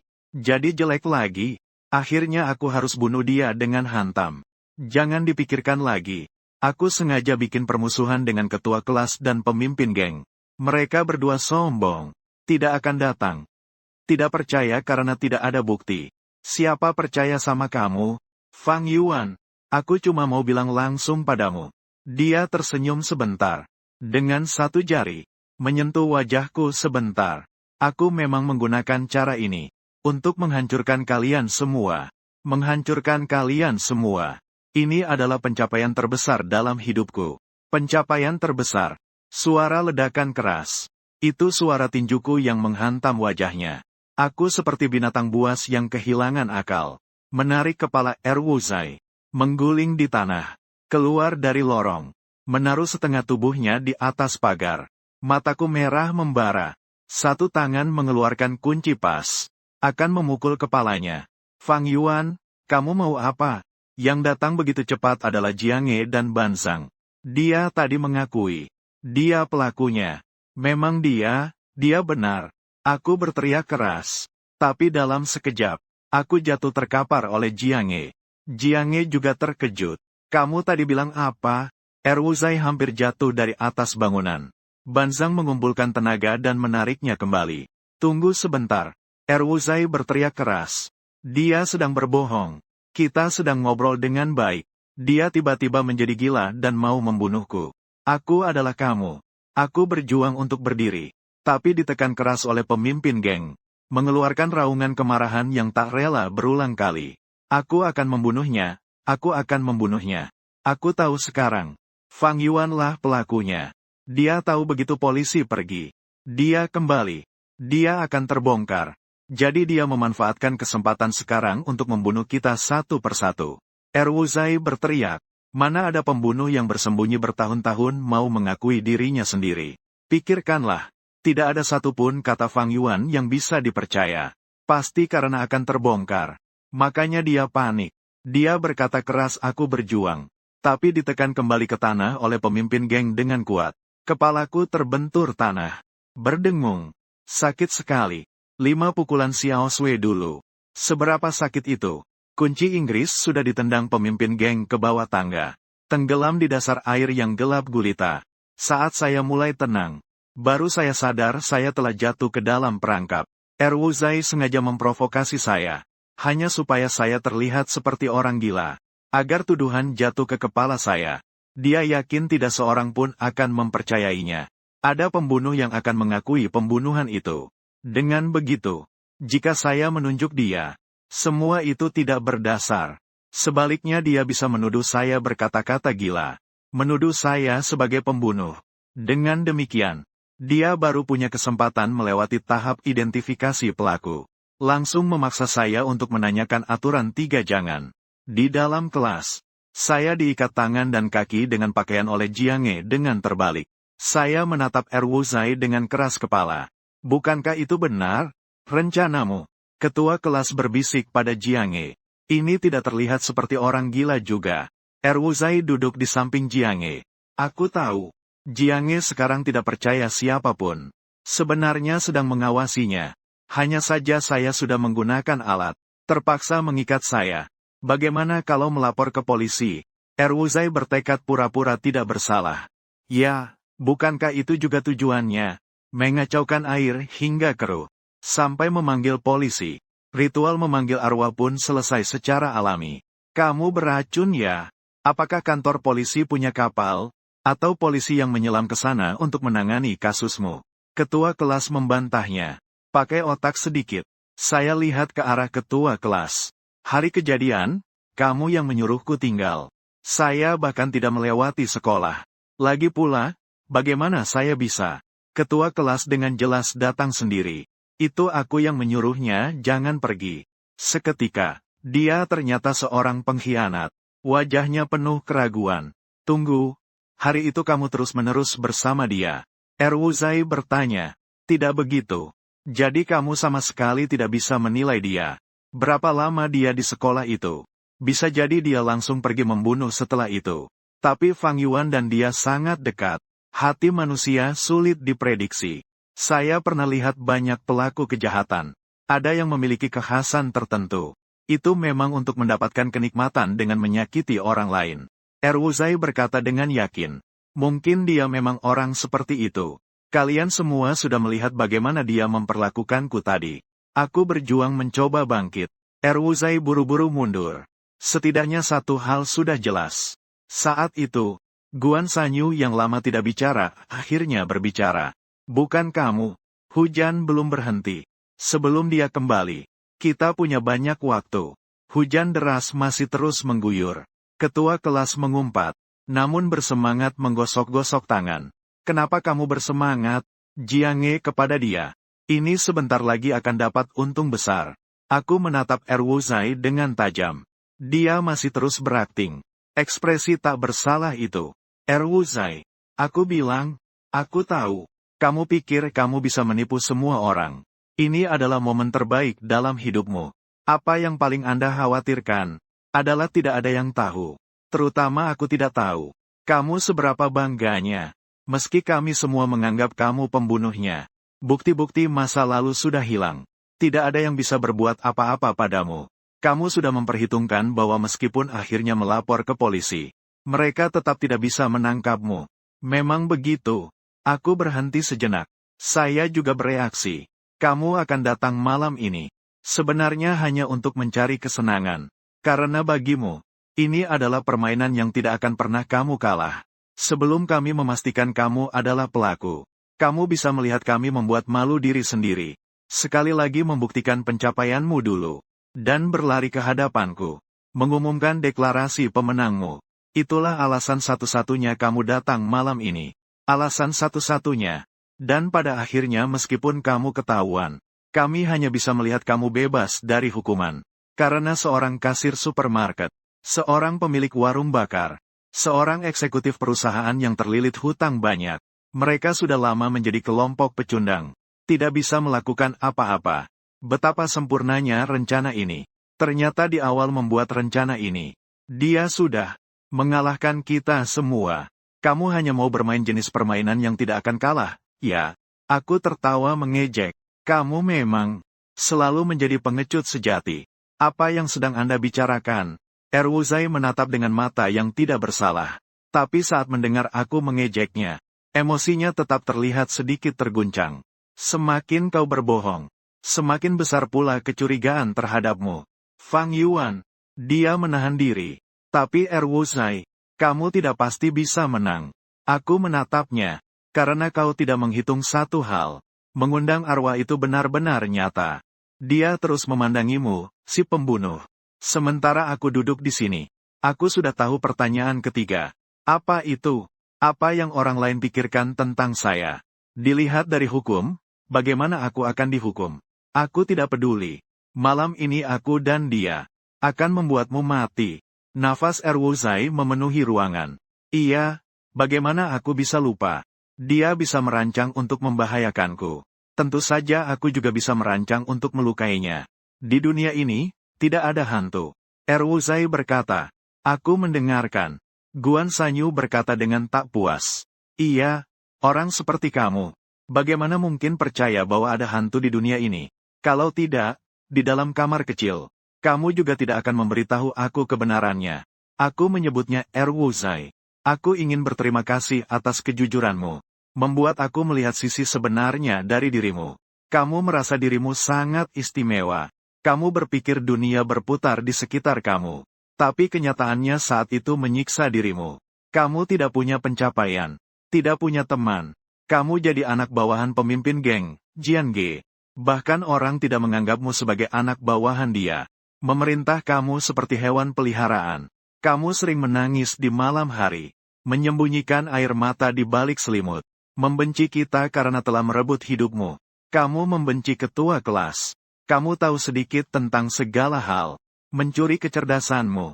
Kamu membenci teman sebangkumu, melukis dan menulis, mencuri bakat seni yang kamu miliki. Kamu tidak mengerti mengapa aku selalu diganggu. Bahkan dia menyukainya. Sekali pandang saja dari dia. Satu gerakan. Kamu bisa menafsirkannya sebagai isyarat untukmu. Kamu pasti membenciku karena aku menggunakan cara bajingan. Mencurinya darimu. Tapi aku mau bilang padamu. Kami tidak merebut apa yang menjadi milikmu. Tanpa kita, kamu tetap lumpur buruk. Tanpa kita, kau cuma cukup jadi bawahan orang lain. Mengikuti di belakang dan menghirup asap sisa. Tanpa kita, di matanya masih sama sekali tidak ada dirimu. Karena kamu memang sampah. Sekarang kamu merasa bangga. Sekarang kamu bangkit berdiri. Tapi sudah tidak berguna. Semua orang teringat padamu. Semuanya karena kamu dulu. Disebut sebagai Erwuzai. Semuanya karena kamu dulu. Kamu bahkan tidak pantas disebut milikmu. Erwuzai tiba-tiba berdiri dengan keras. Ketua kelas dan Jiange semua menahan dia. Erwuzai. Aku berteriak keras. Aku tidak akan lakukan apa-apa lagi. Hanya memberitahu semua orang. Kamu adalah seorang Erwuzai. Kamu bisa suruh orang tuamu menangkapku. Setelah keluar, aku terus menyebarkan kemana-mana. Kecuali kamu membunuh kami. Kalau tidak begitu di mata orang lain, kamu akan selamanya menjadi Erwuzai. Nama ini, sepanjang hidupmu, kamu ngomong kosong. Semua yang kamu bilang hanyalah karanganmu sendiri. Jadi kenapa di kamar mandi? Kamu mau membakar punggung tangan saya dengan puntung rokok. Tapi aku tertawa. Erwuzai langsung terdiam seketika. Pemimpin geng, Jiange, menyadari situasi. Dia berlari mendekat ke arahku. Dilihatnya sekilas. Luka bakar yang masih terlihat jelas. Masih terlihat di sana. Luka baru. Jiange berkata. Semua orang menatap Erwuzai. Keringat dingin di dahinya. Mengalir turun. Tubuhnya mulai gemetar sedikit. Dia juga menyadari. Saya sedang menghitungnya. Aku memaksa dia mengaku. Kalau tidak, dia harus mengakui. Masa lalu buruk yang sangat memalukannya dan enggan dia akui. Semuanya benar. Apa yang terjadi? Pemimpin geng, kata dia. Dia gila. Dia yang membakar dirinya sendiri. Dia sering minum alkohol. Tapi tidak merokok. Dia mencurinya dariku. Membakar dirinya sendiri. Jiange memeriksa dengan seksama di tanganku. Wen menatap Erwuzai dengan tatapan curiga. Orang membakar dirinya sendiri. Luka seharusnya miring. Akan memiliki lengkungan kecil. Ini vertikal. Hanya saat membakar orang lain. Baru mungkin vertikal. Sungguh ironis. Teknik membakar yang digunakan. Erwuzai meniru Jiange zaman dulu. Xiang Fang sudah memikirkan sejak pagi untuk menuduhku. Tentu saja dia sengaja membakar seperti itu. Erwuzai jelas kehilangan keberanian. Aku sudah memikirkan sejak pagi bagaimana menuduhmu. Sudah aku pikirkan sejak awal. Aku mengejek dengan dingin. Betul, aku bilang. Hari ini ada yang melihat Erwuzai merokok di dalam kelas. Erwuzai tertegun sejenak. Bertahun-tahun kita tidak berhubungan. Bahkan belum menambah WeChat. Aku bahkan tidak tahu apakah kamu merokok atau tidak. Aku bilang. Jadi aku sudah memikirkan sejak awal. Mengambil puntung rokokmu. Menuduhmu. Erwuzai, kamu ketahuan. Erwuzai mundur beberapa langkah. Langkah-langkah. Jelas terlihat agak goyah. Aku merasa perlu penjelasan. Jiange menatapnya. Itu adalah pilihan yang aku berikan padanya. Mengakui kekurangannya di masa lalu. Kehilangan muka yang susah payah dia bangun kembali. Kalau tidak, menyudahi permainan memalukan ini dengan pengakuan. Erwuzai dengan lemah duduk di kursi. Aku iri padanya. Iri karena dia dulu lebih baik dariku. Tapi sekarang kamu lebih baik dari dia. Saya menggoyangkan tubuh. Keraguan pemimpin geng, Jiange. Seperti pisau menyayat dada Erwuzai. Karena aku tidak bisa melupakan. Aku selalu membencinya karena dulu dia lebih baik dariku. Apakah kamu puas? Jadi katanya, Jiange tak percaya memandang kami. Aku tidak terima. Kenapa semua orang bergaul denganmu? Kenapa dia bisa tertarik padanya? Kenapa kalian semua akhirnya bisa menjadi teman? Mata Erwuzai berembun merah. Aku ingin memanfaatkan saat ini. Aku lebih baik dari kalian. Menekanmu. Tapi aku tidak membunuh. Aku hanya membakarnya dengan puntung rokok. Menghina dia. Jadi dia marah. Ingin membunuhku. Itulah sifat asli Fang. Erwuzai. Aku menggoyangkan tubuhku. Bersandar ke dinding. Melihatnya dengan dingin. Dari awal sampai sekarang. Kata-katamu selalu berubah-ubah. Bisa membuatku tiba-tiba gila. Membuatku marah padamu. Kadang aku membakar diriku sendiri. Kadang itu balasanmu. Kamu dari awal sampai akhir. Tidak pernah bisa membela diri sedikit pun. Di bawah lagi-lagi cahaya percikan api menyala-nyala. Di dalam gedung pelajaran. Terdengar suara hentakan mesin berhenti. Kegelapan turun. Seluruh kota mati listrik. Semua ini sudah tidak penting lagi. Di dalam kelas, hanya satu lilin yang bergoyang-goyang. Karena kamu baru saja mengakui satu hal secara langsung. Aku menatap Erwuzai dan berkata, disebut motivasi. Di antara orang-orang ini di antara kita semua. Dulu hanya kamu yang punya motif membunuh. Erwuzai, aku menipumu. Yang sebenarnya aku berikan padamu adalah soal pilihan ganda. Tubuh Erwuzai bergoyang. Hampir jatuh ke tanah. Ketua kelas tampak masih tidak percaya. Tunggu dulu. Bukankah kita seharusnya satu kelompok? Tidak perlu. Pada saat itu, Guan Sanyu berbicara. Dia kembali. Guan Sanyu menutup mata. Dengan nada yang sekali lagi, kehilangan seluruh semangatnya. Menghubungkan dunia itu. Sangat sederhana. Jiange memegang bahu Erwuzai. Sebenarnya sedang menekannya. Bertanya satu kali. Maka semuanya akan diketahui. Siapa? Lalu secara sadar bertanya pada pertanyaan ketiga.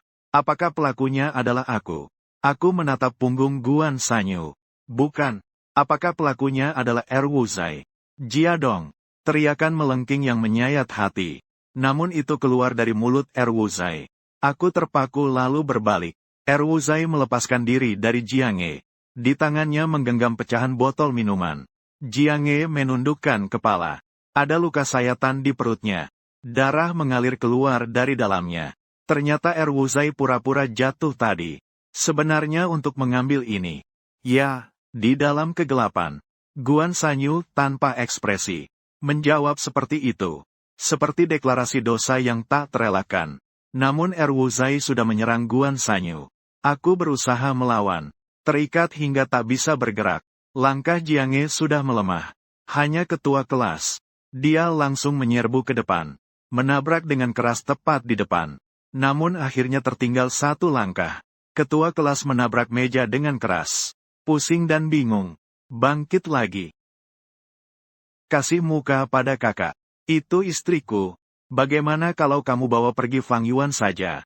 Lihatlah dia mengikat dengan gaya seperti itu. Ketua kelas berlari mengikuti. Namun tidak berani maju ke depan. Aku tidak percaya ada hantu di dunia ini. Erwuzai menatap kami dengan ganas. Bukan. Cepat tangkap dia. Namun dia tetap menjawab. Di dunia ini memang tidak ada hantu. Jika kamu tidak percaya, maka kamu tidak akan meletakkannya di leherku. Erwuzai gemetar. Tiba-tiba dia berteriak keras. Arwah Xiao Sui ada di sini. Xiao Sui yang ingin kalian tangkap. Tepat di sekolah ini. Ayo cepat tangkap dia. Bangsat. Petir besar menyambar. Bergemuruh di langit. Di luar jendela. Ada angin kencang dan hujan deras yang mengamuk. Erwuzai menatap kami. Tersenyum sinis. Kalau kalian sudah tahu, lalu bagaimana? Kalian bisa berbuat apa padaku? Bukti sudah lama hilang. Seluruh instansi pemerintah dari atas hingga bawah punya nama keluarga yang sama denganku. Dengan apa kalian bisa membalikkan keadaan? Angin kencang menerobos jendela. Masuk ke dalam kelas dengan menahan air hujan. Kamu tidak takut hantu dan dewa? Kata Guan Sanyu. Kegelapan dan api dari tempat lilin bercampur. Wajah Guan Sanyu. Seperti hakim surga neraka. Aku sudah memanggil nama Xiao Sui. Erwuzi tertawa pahit. Dulu aku pernah membunuhnya dengan batu bata. Sekarang bukankah dia juga dibawa oleh malaikat kematian? Aku datang malam ini. Hanya ingin memberitahumu semua. Aku baru saja menghancurkanmu. Selamanya menginjak kepala kalian. Tapi sudah tidak ada yang memperhatikan apa yang dia katakan. Air hujan yang menghantam deras. Memadamkan satu-satunya tempat lilin. Dada Guan Sanyu. Sedikit cahaya merah yang redup. Seperti jantung setan neraka. Berdegup dengan teratur. Semua orang mengerti. Guan Sanyu di bagian dada pakaian. Terpasang alat perekam. Jadi, saat dia mengajukan pertanyaan terakhir, baru terlihat seperti hakim neraka. Erwuzi menunduk. Terkejut sejenak. Kalian lagi-lagi mempermainkanku. Dia segera menatap ke arah posisi Guan Sanyu.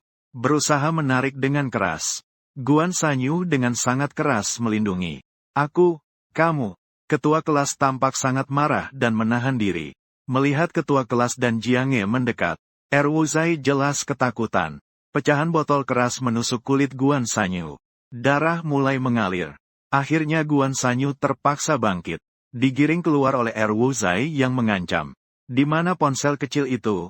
Aku melihat bayang-bayang dia pergi dan berkata, pagi hari saat hujan itu, ponsel kecil yang dia ingin berikan padaku. Di mana? Dia tidak mempedulikan. Apa isi pesan yang dia kirimkan padaku? Aku hampir berseru memohon. Tidak perlu bertanya lagi. Erwuzai tersenyum kecil. Setelah malam ini, aku akan membuat kalian semua masuk penjara. Erwuzai mengancam Guan Sanyu. Keluar dari ruang kelas. Ketua kelas memanggil istrinya. Berlari dengan terburu-buru keluar. Jiange melepaskan ikatan yang menjerat bajuku. Kemudian seluruh tubuhnya juga melemas dan jatuh tersandar di dinding. Dia menutup perut bagian bawahnya dengan pakaian. Darah masih keluar dari dalam. Seandainya aku tahu lebih awal, tidak akan mengikatnya terlalu kencang. Jiange pucat karena kehilangan darah. Lemas tanpa tenaga. Aku segera berdiri. Aku tahu. Acara malam ini. Aku masih ada satu urusan yang harus diselesaikan. Aku mengeluarkan botol minuman dari saku. Memutar tutupnya. Menyiramkan ke luka Jiange. Jiange langsung mengerutkan alisnya. Kembalilah dalam keadaan hidup. Jiange memandangku dengan lemah. Berkata, kembali ke masa remaja kita. Ini benar-benar tidak seperti kata-kata yang akan dia ucapkan padaku. Aku mengambil sebungkus bir yang belum dibuka. Dengan tergesa-gesa aku berjalan keluar. Fang Yuan, kau harus kembali hidup. Sialan. Di belakangku. Jiange berteriak dengan suara serak. Musim panas 2004. Pagi yang hujan. Seorang gadis bernama Xiao Sui memegang payung. Memeluk sebuah ponsel kecil yang baru dibeli. Di dalam adalah pesan teks yang dia edit sendiri. Sedang berjalan menuju sekolah untuk menemuiku. Pagi yang hujan pada tahun 2004. Teman sebangku tiba di gerbang sekolah. Tapi tak pernah melihat bayangannya. Hanya di penjual sarapan pagi itu. Dengar-dengar dia mengikuti seseorang. Berlari dengan cemas di jalan. Hujan deras mengguyur. Seolah-olah ada banyak monster tersembunyi di dalam hujan.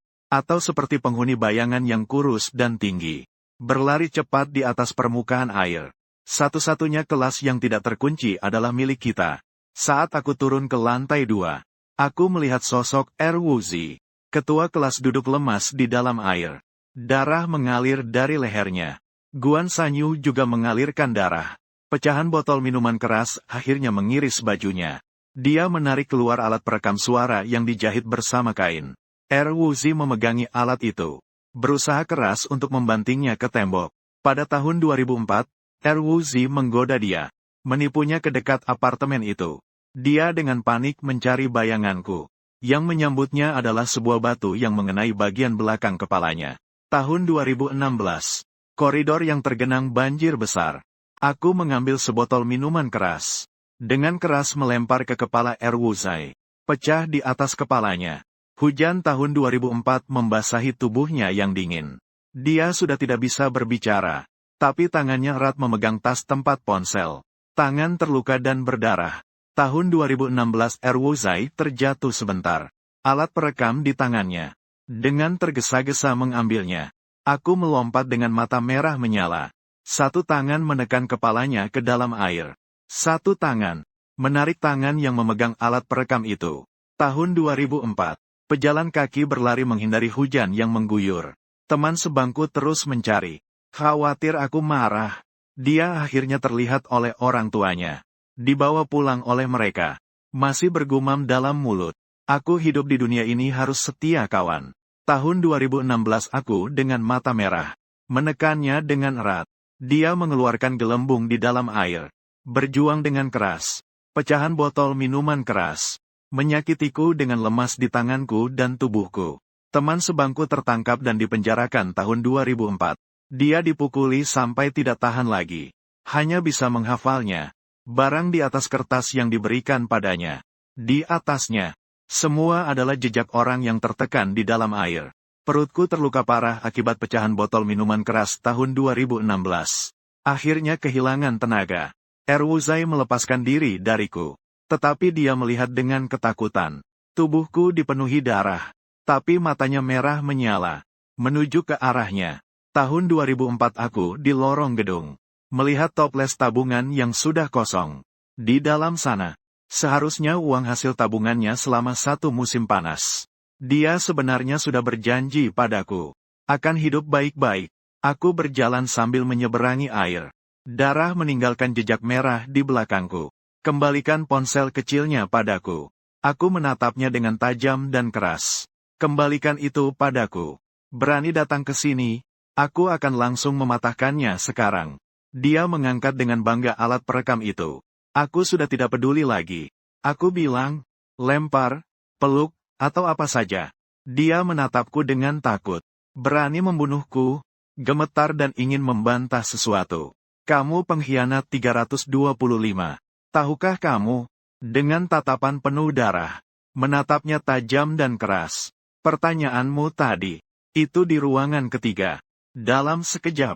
Dia sangat takut hingga ke puncaknya. Seorang yang penuh rasa malu. Telepon saku kecil yang sudah lusuh. Cepat pergi ambil. Dia dengan kuat melempar keluar koridor. Tertiup ke dalam arus kemarahan yang deras. Pandanganku terpaku dan tertarik sepenuhnya. Saat sadar kembali, dia sudah mengangkat alat perekam itu. Dilempar keras ke dinding. Tapi satu bayangan menabraknya. Guan Sanyu. Alat perekam terlempar dari tangannya. Terjatuh ke dalam arus di luar koridor. Pengkhianat 325 berjuang untuk merebut kembali. Namun erat dipeluk oleh Guan Sanyu. Fang Yuan. Guan Sanyu berteriak dengan sisa tenaga terakhirnya. Ambil alat perekam. Dia sudah hampir tidak punya tenaga lagi. Hampir seperti berdoa. Alat perekam. Dia berkata, aku tidak ragu. Melompati pagar pembatas. Menyelam ke dalam air. Di dalam arus deras yang menggila. Aku melihat mereka. Telepon kecil berwarna putih yang catnya sudah memudar. Berkedip dengan cahaya merah kecil. Alat perekam suara. Mereka terbawa arus yang deras. Terbawa ke arah yang sangat berbeda. Otakku berdengung. Tubuhku menggunakan semua tenaga yang tersisa. Berenang menuju telepon kecil berwarna putih itu. Biarkan aku menangkapnya. Aku tidak menginginkan apapun selain itu. Biarkan aku menangkapnya. Tahun 2004, hujan turun dari langit. Aku dan gadis bernama Xiao Sui itu. Di tanah yang masih berantakan. Berciuman satu demi satu. Berjalan di jalan tanpa orang. Berjalan dengan pelan. Dia tiba-tiba berbalik badan. Tersenyumlah padaku. Hei, tahun 2016. Suara seorang gadis. Aku berhenti di air. Xiao Sui berdiri di atas permukaan air dengan tangan di belakang. Menatapku dengan senyum manis. Masuk universitas. Ingat untuk menelponku ya. Tapi aku tidak punya uang untuk membeli yang kedua. Tunggu aku dapatkan sedikit lagi dukungan. Kamu bisa menelponku nanti. Maaf ya. Dia bilang aku kehilangan telepon kecilku. Pesan singkat ini juga tidak sempat kukirim ke kamu. Aku ingin mendekat. Memeluknya. Jaraknya sangat dekat. Tapi entah bagaimana, tidak bisa mendekati dia satu langkah pun. Saat tubuhnya perlahan tertutup oleh hujan. Bersama arus air yang mengalir ke tanganku. Hanya ada alat perekam suara itu. Saat aku kehilangan kesadaran, ketua kelas dan Guan Sanyu menarikku dari belakang. Dalam keadaan setengah sadar, aku melihat di atas air. Terapung sebuah payung putih yang tidak diakui siapapun. Aku sangat ingin meraih dia. Tapi akhirnya hujan dan angin menerbangkannya. Menghilang di tengah hujan. Hujan perlahan berhenti. Darah pemimpin geng, Jiange, berhenti mengalir. Di leher ketua kelas, terbalut perban. Jiange mengawasi Erwuzai. Ketua kelas berjongkok di bawah meja. Melihat satu persatu. Akhirnya menemukan sesuatu. Dia membalikkan meja itu. Menunjukkan bagian bawahnya. Di atasnya, tulisan Xiao Sui sudah pudar. Hanya beberapa sidik jari cat yang kabur. Masih menempel di sana. Dia menggunakan jarinya sendiri. Dengan lembut menyentuhnya. Maaf ya. Saat aku terbangun, ketua kelas membelakangiku. Berkata padaku, pagi itu tidak membolehkanmu mencari Xiao Sui. Dia berkata, ngomong apa sih? Melihat hujan yang tetes-tetes di luar dan berkata, pada akhirnya, yang bisa disalahkan hanyalah diri sendiri. Guan Sanyu memberitahuku, masih cukup beruntung. Mencampur air lagi sebentar. Rekaman suara benar-benar rusak. Dia berkata, saat itu dia sangat khawatir. Yang kubawa pulang, akan menjadi ponsel kecil itu. Seperti itu, pengkhianat melakukan sesuatu terhadap Xiao Sui. Maka dia tidak akan pernah bisa dihukum. Coba sekali lagi. Menjadi pembunuh. Aku menutupi dengan tirai yang masih agak kering. Berbaring di kasur yang dibuat dari meja kelas. Guan Sanyu duduk di kursi meja kelas. Memandangku dari atas. Selalu merasa dirinya seorang seniman. Tapi dia sangat setia kawan. Aku menatapnya lalu berkata, apakah pemanggilan arwah itu nyata? Ayo coba lagi. Sup kura-kura laut. Dia menatapku. Seolah-olah sedang menilai jiwaku. Pada tahun 2004 ada seorang remaja. Dia tidak cocok. Selalu merasa dirinya adalah seorang seniman. Tapi dia sangat setia kawan. Saudara diserang. Selalu yang pertama berlari keluar. Angin sepoi-sepoi menyentuh tirai yang tersisa. Suaranya sangat tenang. Remaja itu, demi membantu teman sebangkunya mencari gadis, bolos bekerja sepanjang pagi. Siapa yang menyangka? Gadis itu sudah meninggal dunia. Dia dipaksa oleh mereka. Mengakui bahwa dia membunuhnya. Dia pikir saudaranya akan membersihkan namanya dari tuduhan. Tapi tidak ada. Kemudian, dia pikir saudaranya akan datang mengunjunginya di penjara. Tapi tidak sekalipun. Bertahun-tahun kemudian, dia tumbuh dewasa. Pengalaman sebagai pembunuh membuatnya dijauhi di mana-mana. Mimpi yang hancur membuatnya bunuh diri. Keluarga memanggil orang. Memanggil dukun wanita. Untuk melakukan ritual bagi dia. Itu adalah adiknya. Pertama kali melihat dukun itu. Kakak yang sangat setia ini. Kepada adik ini. Selalu baik. Ada makanan. Selalu yang pertama memberinya. Dipukuli oleh orang tua. Selalu menerima pukulan menggantikan dia. Masih banyak lagi. Baik sampai dia tidak tahu bagaimana membalasnya. Adiknya tahu dia orang yang tertuduh tidak bersalah. Tapi apa yang bisa dilakukan? Dia bahkan tidak tahu siapa pembunuhnya. Sampai hari melihat dukun itu. Dia mendapat sebuah ide. Langkah pertama dari ide itu adalah menemukan salah satu dari beberapa orang saat itu. Mendapatkan kepercayaannya. Bahkan meskipun mengetahui bahwa dia berutang. Menjadi pacarnya. Cerita darinya. Berhenti sampai di sini. Ya, apakah adik perempuan itu kamu? Pasti akan datang. Ya, jadi tidak ada, 3 larangan bertanya. Pemanggilan arwah. Itu palsu. Ya, kamu hanya ingin menggunakan kedok pemanggilan arwah. Memaksa pembunuh untuk muncul. Ya, karena orang yang paling takut Xiao Sui bicara. Pasti akan datang. Pasti pembunuhnya. Karena orang yang paling takut Xiao Sui bicara. Pasti pelakunya. Ya, kamu memasang pada dirimu sendiri. Perekam suara. Ya, kamu ingin malam ini menggunakan ketakutan pemanggilan arwah. Memaksa pembunuh mengungkapkan kebenaran. Bukan. Aku terdiam sebentar.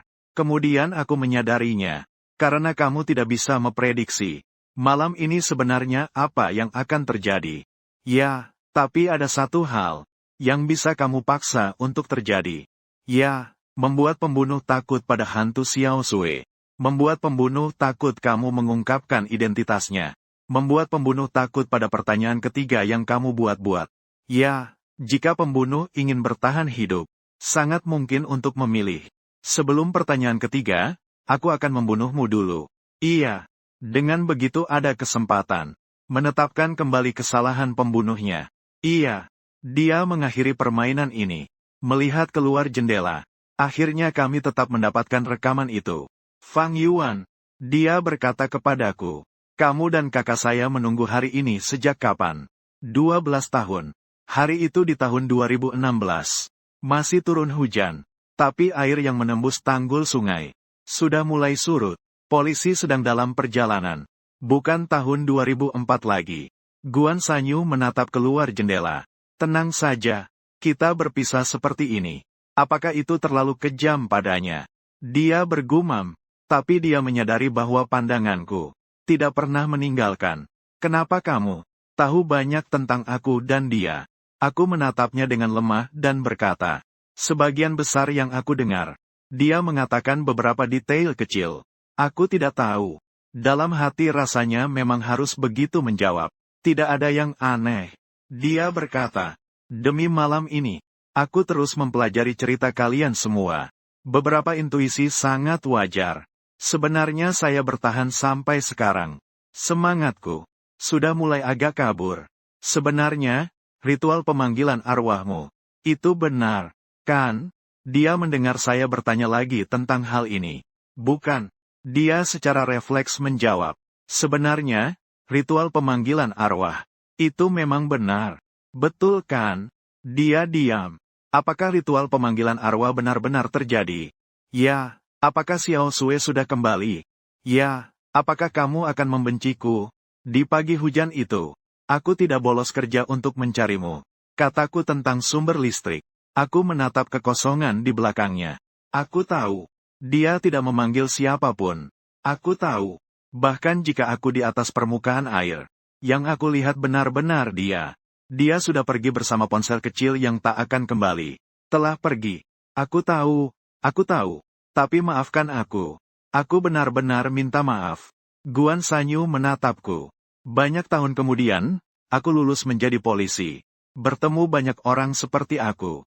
Orang-orang yang tak bisa melupakan Xiao Sui mereka. Tapi aku tetap berjuang untuk terus berjalan. Selalu hari itu. Respon dari Guan Sanyu kepadaku. Dia menatap. Ada juga bagian kekosongan milik kakaknya. Dia berkata, aku sudah memaafkanmu. Tahun 2016. Dia memaafkanku.